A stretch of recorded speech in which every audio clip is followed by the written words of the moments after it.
The thing that makes it difficult is because even if life had evolved on Mars, the chances of being preserved are very small. If we use Earth as a reference and our planet is teeming with life, yet it rarely preserves evidence of life of the fossil record. And the focus now is on exploring for habitable environments. If you're looking for water, a source of energy, either solar energy or thermal energy or chemical energy, and then organic carbon, assuming life as we know it on Earth based on carbon. So those are sort of the three things that we're looking for in the course of our mission.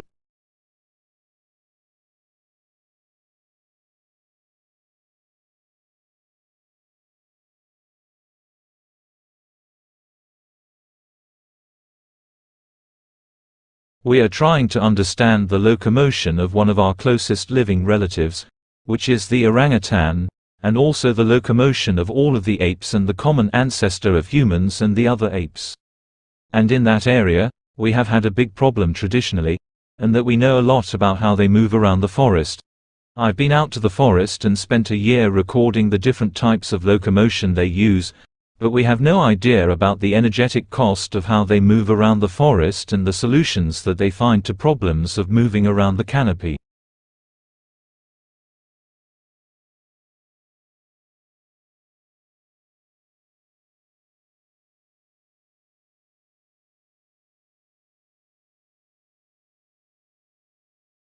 For many years, the favorite horror story about abrupt climate change was that a shift in ocean currents could radically cool Europe's climate. These currents, called the overturning circulation, bring warm water and warm temperatures north from the equator to Europe. Susan Lozier, an oceanographer at Duke University, says scientists have long worried that this ocean circulation could be disrupted.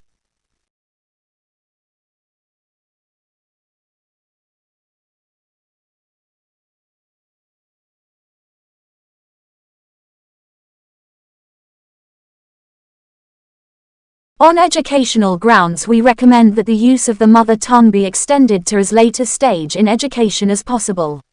In particular, pupils should begin their schooling through the medium of the mother tongue, because they understand it best and because to begin their school life in the mother tongue will make the break between home and school as small as possible.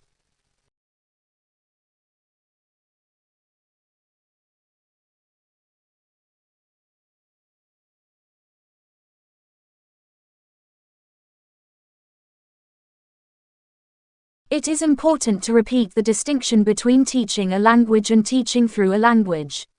Language acquisition in bilingual immersion, heritage and dual language bilingual programs is mostly through a second language being used as a medium of instruction.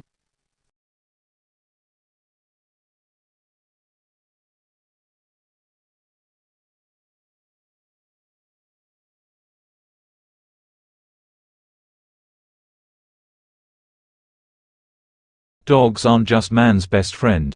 Previous studies have shown that kids with dogs are less likely to develop asthma. Now a new study may show how, if results from mice apply to us. The work was presented at a meeting of the American Society for Microbiology. The study tests what's called the hygiene hypothesis. The idea is that extreme cleanliness may actually promote disease later on. Researchers collected dust from homes that had a dog. They fed that house dust to mice. They then infected the mice with a common childhood infection called respiratory syncytial virus, or RSV.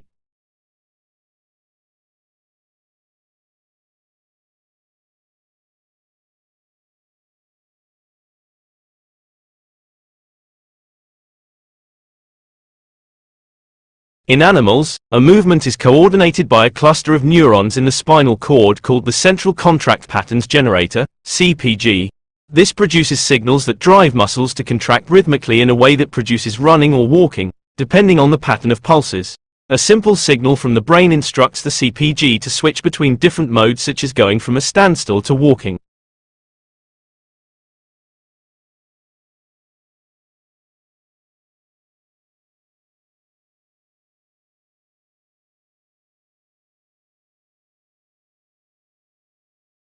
It is axiomatic that the best medium for teaching a child is his mother tongue.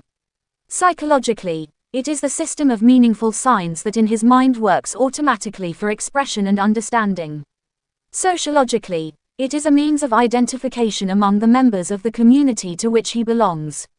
Educationally, he learns more quickly through it than through an unfamiliar linguistic medium.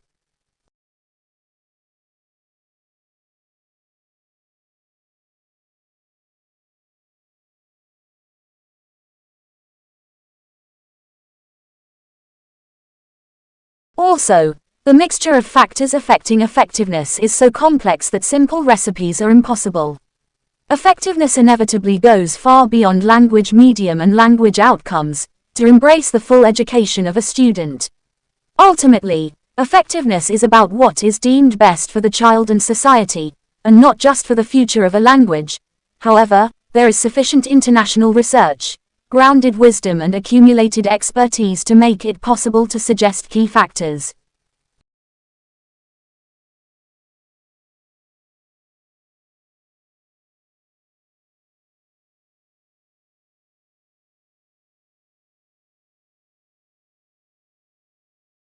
This creates a bilingual resource that enables the student to learn in their home and stronger language while they are acquiring a majority language such as English.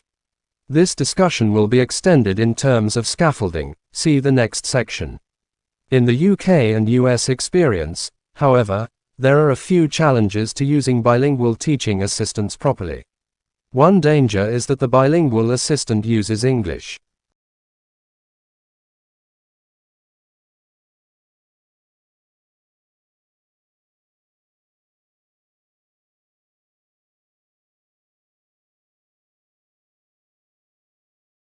In this section we shift our attention to language majority students in bilingual immersion classrooms. Bilingual immersion is a strong form of bilingual education and begins with the formidable task of teaching language majority students through the minority language. Bilingual immersion classrooms typically target language majority students who begin as monolingual speakers of the majority language.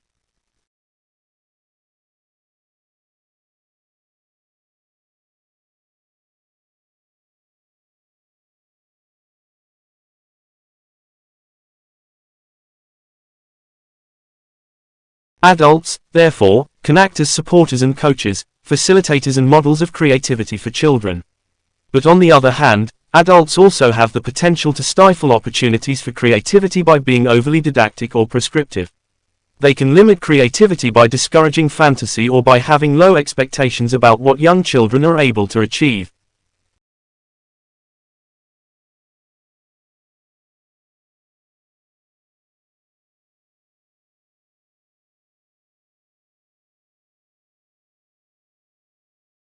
Some children may need to learn to stand up for their own ideas, especially when these do not conform to those of the rest of the group. But children also need to learn discretion, so that they can judge when it is appropriate to be divergent and original, and when it is appropriate to conform.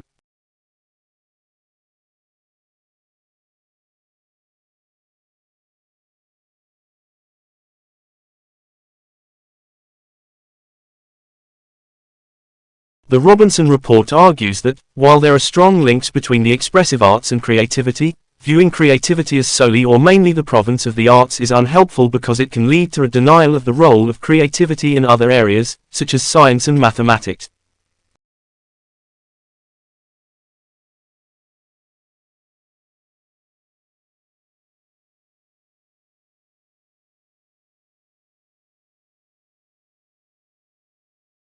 A child may not choose to engage in creative thinking because she lacks self-confidence and does not believe that she has anything of value to offer.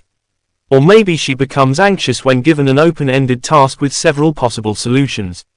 Through observation and conversation, an adult can work out what is causing the child's difficulties and encourage her to work through them.